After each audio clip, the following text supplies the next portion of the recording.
Hey everyone, I'm King Damon. Today we are doing a new show called Ancient Dicecast. I wanted to do this for some time due to my love of history. I also wanted to release it today on Samhain or Day of the Dead, since today being the day of the veil between our world and the spirit world being at its thinnest, so our ancestors and family can visit us, as well as being my favorite holiday.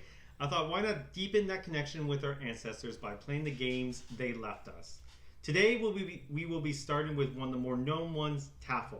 I remember I came across this in a store once, but my curiosity grew from it after watching it on BoardGames. So real quick, I'm just going to go over a brief history of the TAFL games. Games, also known as a family of ancient Nordic and Celtic strategy board games, played on a checkered or latticed game board with two armies of uneven numbers. And what they basically mean by uneven numbers is the fact that the attackers always have more than the defenders. So the defenders always, like in this case, there's four defenders plus the king, and then the attackers have almost double. Most probably they are based upon the Roman game Laudis Lactuorum. I'm probably butchering that, I'm so sorry. Games in the TAFL family were played in Norway, Sweden, Denmark, Iceland, Britain, Ireland, and Lapland, each having their own basic variant. TAFL games were eventually supplemented by chess in the 12th century, but the TAFL variant of the Sami people, or tablet, wasn't in play until at least the 18th century. The rules for a tablet were written down by the Swedish naturalist Linnaeus in 1732, and these were translated from Latin to English in 1811. All modern TAFL games are based on the 1811 translation, which had many errors. New rules are added to amend these issues resulting from these errors, leading to the creation of a modern family of TAFL games, including tablet is now also played in accordance with the original rules, which has been retranslated. So that's a basic general idea of them. Now to move on to the part where, like I was saying, with the many different variants. So I'm going to order these from the smallest to the largest boards. For the first one, it's Brandubh, which is the Irish version. It's a 7x7 board with 13 pieces total, 4 defenders plus king versus 8 attackers. Then there's the next one, which is the Ardiri, which is Scottish, also a 7x7 board, but with more pieces, being 25 pieces total, 8 defenders plus king versus 16 attackers. Then there's the Tablet version, which is a 9x9 board with 25 pieces total, 8 defenders plus king versus 16 attackers. There's the Welsh version, which I'm not even going to try saying the name because I know I'm going to mess it up. It's also a 9x9 board, but I have seen some pictures of them being an 11x11 board with either 25 or 37 pieces total, which is 8 defenders plus king versus 16 attackers, or 12 defenders plus king versus 24 attackers.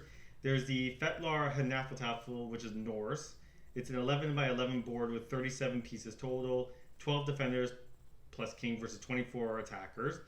And lastly, this is the one that's probably talked about the least. Like the Lapland one was the one that's the longest one that they know of. I feel like the Norse version is the one that people know most of. Like that's the one that I think I was on the show, I assume. But the Elia Evangelii, which is the Anglo-Saxon one, I've seen the least amount of. And it's also the most fascinating one because not only is it a 19x19 board, which is massive, with 73 pieces total, 24 defenders plus king versus 48 attackers plus king. The interesting part of it is most TAFL games are played like this, in the squares. This one I've seen in the squares, but I've also seen setups where it's played on the lines, which is just wild to me. So I have to figure that one out. Thankfully, I have some time because obviously I'm going to run through all of them first, starting with the Irish variant. So there are other variants as well, but I'm not going to really go into these ones except for one of them. So there's the York, the Elderfelder, the Sea Battle, the Copenhagen, Single Step, Imperial, and Fichel. By the way, all the things I'm talking about, I'm going to have a link to my references in the description below because I referenced 2 sites. But the Fichel one is the one that's the only of the sub-variants I'm going to talk about because not only is it mentioned a lot, it's also got 3 different styles that I've seen that are referred to themselves as Fichel. I'm going to show that in the, you'll see some images up here. I'll go into those later when I actually start playing some of those the Fichel variants. But for now, I'm just want to mention those. Now, as for the Irish version itself, so as I said, this is the Brandubh version, and again, that's what we're going to be playing today. So real quick, again, I'll leave references for this down in his description below.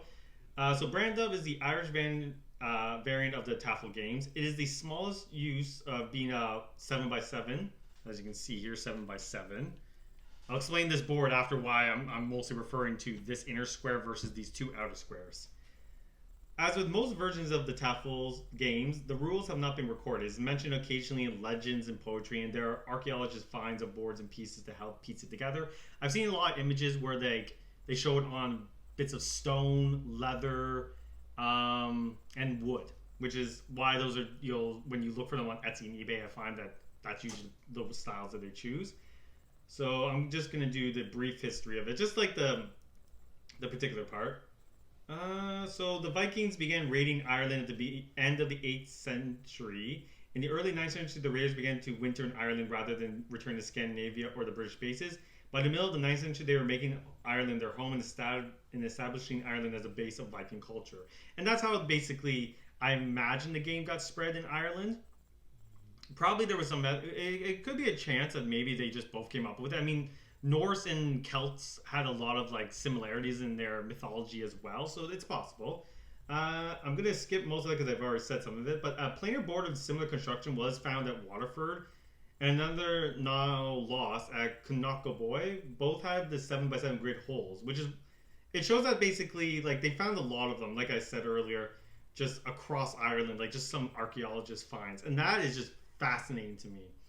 And again, I'll leave a link to the description below of all those boards. But real quick, I do want to go over the rules now. Obviously, so we can play. So I will use this board as a way of saying it, but I'm just going to read off the rules here. So Brandubh, again, is played on this size of board. And again, I'm going to explain this board later. So there are 13 pieces total. There's the king with his 4 defenders, and then there's the 8 attackers that are placed in this sort of diagram. Now, I've seen different setups for the Irish variant, as well as all the variants really, but this seems to be the one, this cross formation, that seems to be the most common one I've seen. The attacking of pieces always go first, so that's these darker pieces. Pieces placed are moved a distance orthogonally, basically meaning there's no landing or jumping over the pieces on the board. So they just slide. And they slide like this. Now the only places that these pieces can't go, same with these ones, they can't go to this bit, and they can't stop in the center even when this piece is out of there. And I'm sure this will explain why. A piece other than the king is captured when it's surrounded by 2 pieces on opposite sides by the enemy. The king can take part in captures in partnership with the defenders. So basically the king is allowed to attack, and what they mean by that, so let's say they're talking about, and I got him over here, one move here, guy still didn't move, then here, this is now captured, or if they came at him from this side, they are now captured. And that is how you lose it. You can also use, so if this piece came here, I can use the king to attack him. As well as there is something else, I'm sure it says it in the rules here, but say this guy is wedged up here and he goes here, he's eliminated because he was the attacking one, and or same thing with this piece. So basically this becomes its own kind of piece, as well as when this king is gone, out of this area, the throne room can be used as it. Because that's the best way to think of this game, is that these attackers are attacking the king in his throne room. So he needs to get the hell out of here. So real quick, where was I? Yeah, a piece may also be captured between an enemy and the central cathedral, like I said. When in the central cathedral, the king is captured by surrounding on all 4 orthogonal sides with attackers. So if he's here, he needs to be attacked. I'm just going to move these guys. He needs to be attacked by all 4, basically because it's his throne. So he needs to be attacked from all 4 sides. So it's probably best for the attackers to just let the king out before making their attack. There's a lot of strategy involved in that. When standing beside the central cathedral, the king may be captured by surrounding on remaining 3 sides of the attacker. So he's got to be attacked by 3, but for our game, I'm going to say he has to be attacked by 2. I've seen the 3 version, him having to be attacked when he's outside by 3, being more of a the harder rules, but in order to make this game faster, I'm gonna just say 2. Same with any other pieces. Elsewhere on the board, the king is captured as... Oh, sorry. Yes, when standing beside it. Sorry. They mean like this. So when he's aside from it, they got to be captured by 3. So when he's like this, like on the side of it, it can be captured 3 because you're using this as a capture thing as well. But when he's in here, he has to be hit from all 4 sides. I should probably have read that before I stated that.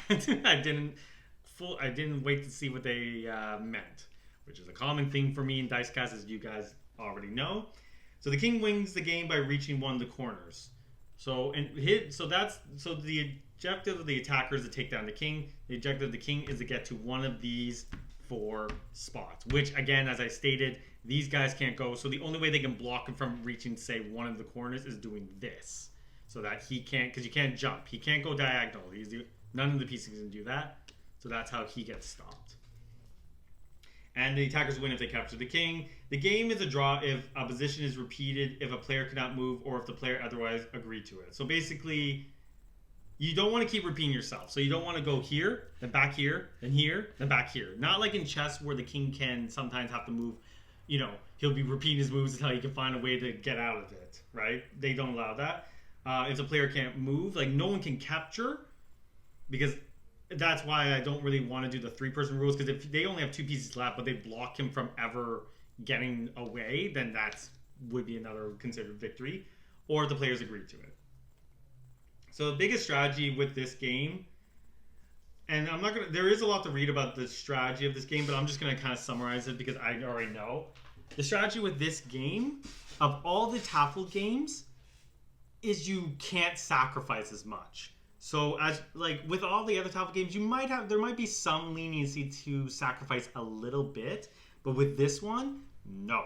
Even one mistake can ruin the game for either side, and that is brutal. That's what I love about this one. It is fast-paced, and you really have to think it through, because yes, it takes a while to think. Like you might take 5 minutes to think, and a move takes you 10 seconds, and that 10 seconds ruins it, right? So for people that like faster pace, this is really great. Now, I'm going to be joined today by, of course, my lovely spouse. They will be the ones playing the game, and we've already decided ahead of time that they will be playing the attackers first, as I will be the defender. Generally, the attacker is seen as the easier play, but don't let that fool you. It does not mean the game is easy for either side. Okay, so like I said, we're going to be playing the Irish variant today. My spouse is going to be playing the attackers here, and I'm going to be the defenders. The attackers, again, are generally seen as easy, but like I already said, that means nothing. That means absolutely nothing. It's still very easy for the defenders to get out of there with one swift mistake. Real quick, I do want to talk about this board because I said I would. So this is a board that I got from the Seven Oaks board game designer. I love his board game so much. As you can see here, like you probably guys were looking at this the whole time while I was talking, but this is his vinyl one board. It is super great. I do really like it. I would have probably normally done something to try and smooth it out by like ironing it. I think I've looked up that's how you do it. Like you put a towel over it and you iron it just very softly. I've just kind of taped it down for now. But still, the design is super fantastic. There's a reason why this was like my first one I ever had bought from him. Plus, the cool part about this one, and I'm going to be using his boards the most of this entire series, but each of these spots is where the escape route is for the different variants. So like this one is for the Irish, as well as it can be used for the Scottish version. This one would be for the standard Norse version, as well as the Lapland one.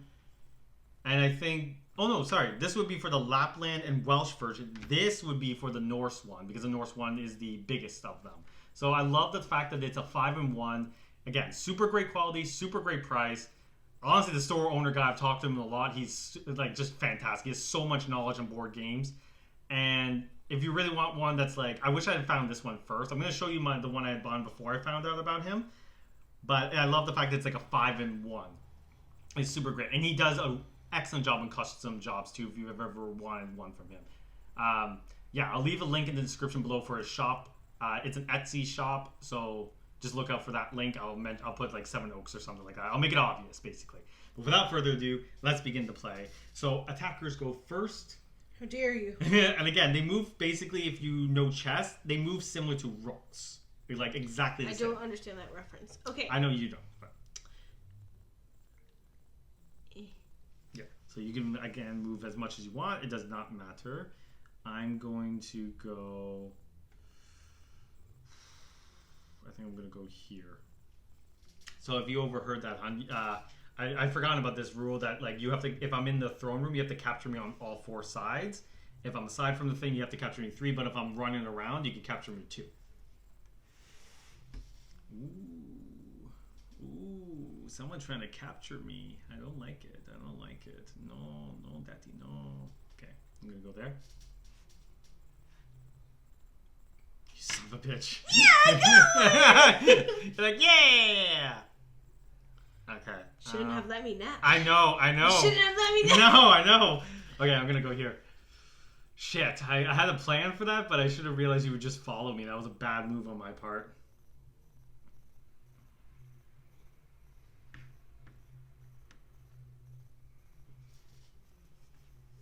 Okay. I'm gonna take a risk here. I sense danger. No, you can't stay there. This is the corner. No. This is the corner. Sorry. Oh, this is that's the corner for this board. Yeah. Oh, I see. Where was I again? Here? Yeah. Shit. I was hoping you didn't notice that. Yeah, I made a great mistake. Oh, I thought you were kidding! Yeah. Yay! That's what I mean. It's like, it's nothing to make a mistake. It is absolutely nothing. I normally lose. Yeah, I know. I fucked up by going here, and then I fucked up. I try to recreate that by moving them, but yeah, it literally takes that minimal of a screw up. If you're not paying fully attention, it makes a mess up. So real quick, I'm going to go get the other board, because now I'm going to be the attacker, and you're going to be the defender. So good job. You won the first one. Aye, Captain. Okay, so this is the first of the TAFL games I've ever gotten, and that's why I kind of wanted to do a video on it, because, again, it was the first one. So as you can see here, it has a cool little design here, and it's kind of, they took a similar style to, I guess, what they probably looked up and found. This is a pouch sort of leather styled one. I don't mind it. The only thing I didn't like about it, obviously, because it's only the one version. It's not multiple versions or anything like that. But also it kind of folds up here. I remember my spouse had to like iron this out a lot to make it even sort of work. And even still, it's kind of bulky. Thank you. So I have a couple of extra pieces in there just because I wanted to play use this for the Scottish version as well. But then again, I found 7 Oaks. So if you see from the inside here, it's got a nice design as well. Very like Celtic style that I like. But we're going to have to kind of play it like this. So I'm sorry if that's a little tricky to see. Again, like I said, not my favorite one, but I still appreciate the shop owner. I'll leave a link in the description if you, by some chance, like this design better if you're a collector type like me. So this is the king piece. It's green. And these are kind of like a glass bead style. That I really do like. It's really quite neat. As you saw from the other one, which I actually have right here. The one from 7 Oaks is a nice like wood style here. So he uses vinyl and he loves using these like really nice wood pieces. There we go. Get a good shot of it. Camera's having a hard time focusing there. So I'm gonna quickly set up. The other thing about this board that I'm not a big fan of. I know I keep dogging on it. I feel bad about that. It's just it is kind of more cramped than the other ones. But again, it is good if you want maybe more portability. Yeah, like on the go, you're going on a picnic or something like that. Exactly. And he gives you some extra pieces as well. Like, I'll show you. These are the extra pieces he gives in case you lose some. So that's really thoughtful. All right, so you're going to be the defenders this time. So I'm the attacker. So I'm going to go here. Your turn. So sorry if it's a little tricky to see. I'll try and hold it out maybe a little bit. There we go. Yeah, that's good. That's good. So let's do. Where'd you go? Oh, I see. Move that up there. Okay. Just hold it open.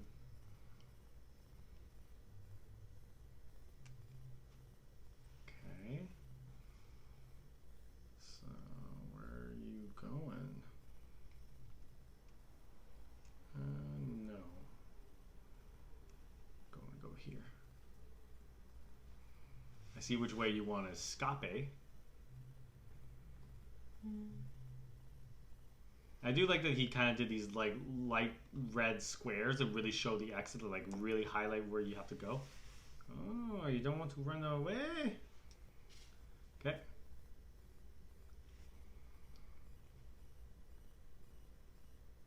Oh. Why'd you do that? Now I capture you. What? Yeah. See? One mistake. That's all it takes. Although I made my mistake much faster. I think I was a little too confident. It really is an easier game for the... Oh. Sorry. You just like drag them across. I know. Are you trying to use the screen too as to see? Because I can't really see very well. No, I know. Okay. Now... No fucking way. No. I can't get your king. I can't get your king. When he's on the throne, remember, I have to hit him from 4 sides, so there's no point in me trying.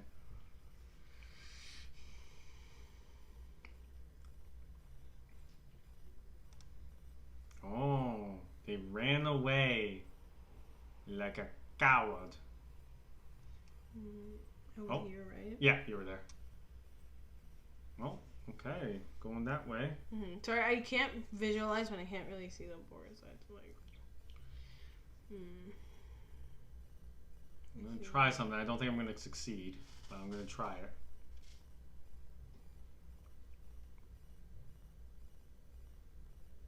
Yeah, that's not a bad strategy. Don't really have a choice. Yeah.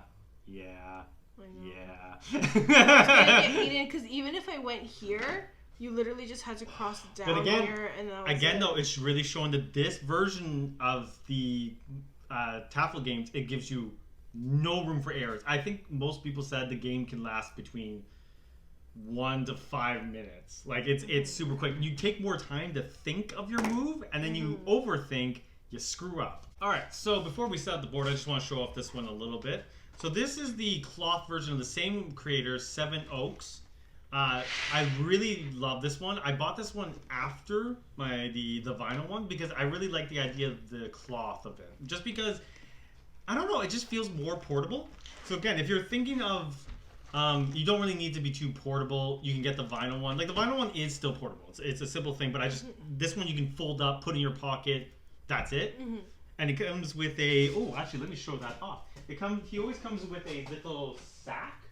So I feel like you could probably, here it is. You could probably fit all the pieces and the board of this kind of board anyway into this little sack. Like you could tuck it in nicely. So if you're looking for just simply like a really like sleek looking one, the vinyl ones are fantastic. If you're looking for maybe leaning a little more portable, I would go with the cloth one. I got them both because I wanted them both. They're really great. I'm a bit of a collector.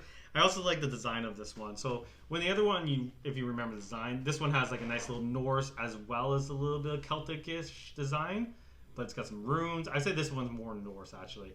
And then it says each of the different versions of the size. So here's the Scottish, and it looks like the tablet. There's the Brandubh, and he spells it with an H here. Because I've seen it spelled without the H. I've seen it with other letters too. That's the Norse one there, and that's the Welsh one there. So he shows that like all 5 can be played on this. So we're going to now set up for the final one. And I won the second one. You won the first. So it's kind of hard to decide who's going to be the defender, who's going to be the attacker here. Let's see. Rock, paper, scissors? Yeah, let's do rock, paper, scissors. That'll be the best way for us to decide who's the unfortunate one. What did you want to be? It doesn't matter to me. Actually, maybe I might want to be... Well, let's just rock, paper, scissors it. What do you want to be, though? We have to decide. I kind of want to be the defender more. I want to try again as defender. I feel like I really effed up there. You did much better as a defender. So what do you want to be? I actually wanted to be attacker. So you want to be attacker, so it works. Okay. Yes. I lost that rock, paper, scissors. Okay, cool. I really want to. So you go first again. Oh, going that way, huh? Okay. I don't want to screw up like I did last time. That was very terrifying. I'm going to go... Oh, shit. Basically, with this game that I find... Your best bet is to try to hope to hope your opponent doesn't see the mistake you made, right? Because it would be awful if they notice.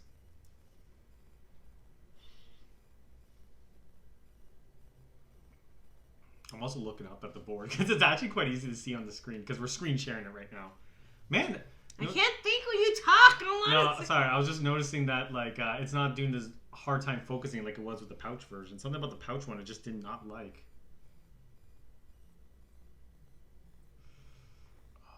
What are you gonna do? What are you gonna do? Oh, I don't like it. So I gotta be really careful because now that my king's now away from the throne, it takes 2. If I move him back, it'll take 3, and then if I get him in the throne room, it takes 4. Oh, real quick, actually, this was something cool that someone told me. The 4 points on here are considered the 4 points of Ireland that he can escape to, like the 4 kingdoms. So this is supposed to be like the high king. You can't stop in that. Only the king can stop there. But yeah, that's supposed to be the 4 points of the 4 kingdoms. And the middle is supposed to be mean because he's the High King of Ireland. Which kind of gives you, I think, a time frame of it. Unless that was just like a later thing they did. Okay. I see what you're doing. And I don't like it. I'm going to slide that up there. Where are you going? Oh, I see. Not today. And that is how you can use the king to attack. I'm so nervous. I can't lose again. Oh, I see what you're doing. I do not like it. So I see you're blocking my way of getting back to this. No. Oh, I just noticed that briefly. Okay. Shit, I'm stuck. You might have gotten me, sweetie. Oh! Got him. Oh! That's what I mean. 2 seconds. 2-second mistake. 2-second mistake. I should have sort of counted that one, but since we're not going to play that rule because we were playing earlier and I allowed it for you, I'm allowing it for me.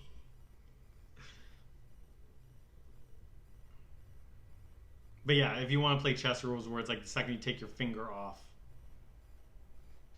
I think some of the rules have that. Like there's hard modes where if you take your finger off, you have to count whatever you did. What are you doing? I can also just kill all your guys. Oh. Oh, I see. Kawaii. Actually, I could just fuck off. I'm just gonna stay near my guard. You still have enough to capture me. I thought only the king can stand here? I Yeah. thought the king could only stand here. No. Here and the middle. Like, you can pass through it. There's some rules that say that, like, no one can even pass through it. They have to go around, but we're not going to do those goddamn rules. They take forever. So go ahead. Yeah, you just can't stop in there. That's the only thing. You can't stop at the points that he has to get to. Okay, I see what you're doing.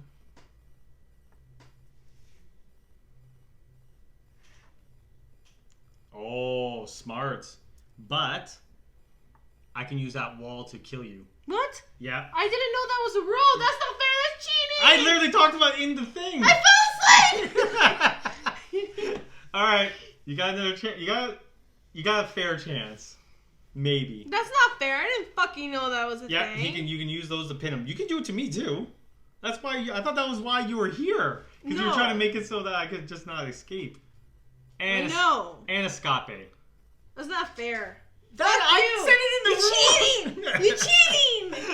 Okay, so that's pretty much it. Like I said, it's a very quick one. And at least we got to show one time the defender's winning. That's yay.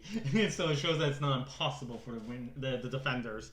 But I'm actually quite lucky that I didn't screw up as horrible there. I almost did when I put him there. It's funny, you kept saying, "Oh, I see what you're doing." I literally thought, I have no idea what the fuck I'm doing. Well, anyway. But yeah. We'll see what happens. Yeah, so this is the first, as I said, the introduction to TAFL games. I'm really glad I did it for Samhain / Day of the Dead because it is just, like, the fact that we don't fully know how our ancestors played it, but at least we know the general idea is fantastic. So I really do like these games. And again, these were the first games I was ever introduced to. But I have so many more. I have stuff from North American indigenous groups, South American indigenous groups. I think I have some from the Asian continent. I definitely have some from India. I have some from India for sure. And I just got a whole bunch of other ones I have on my list to get, but I have enough to at least start this series. So I hope you guys enjoyed this so very much. Let me know in the comment section below what are your favorite ancient board games down below, because if I don't have them on my list, I would love to hear them. So again, thank you guys so much for everyone honestly for watching. I hope you guys had because probably by the time I upload this, Samhain will be completely over. So I hope you guys have a good holidays and hope the rest of your year is good. Thank you so much for watching again in my Ancient Dicecast show. See you guys next time. Bye.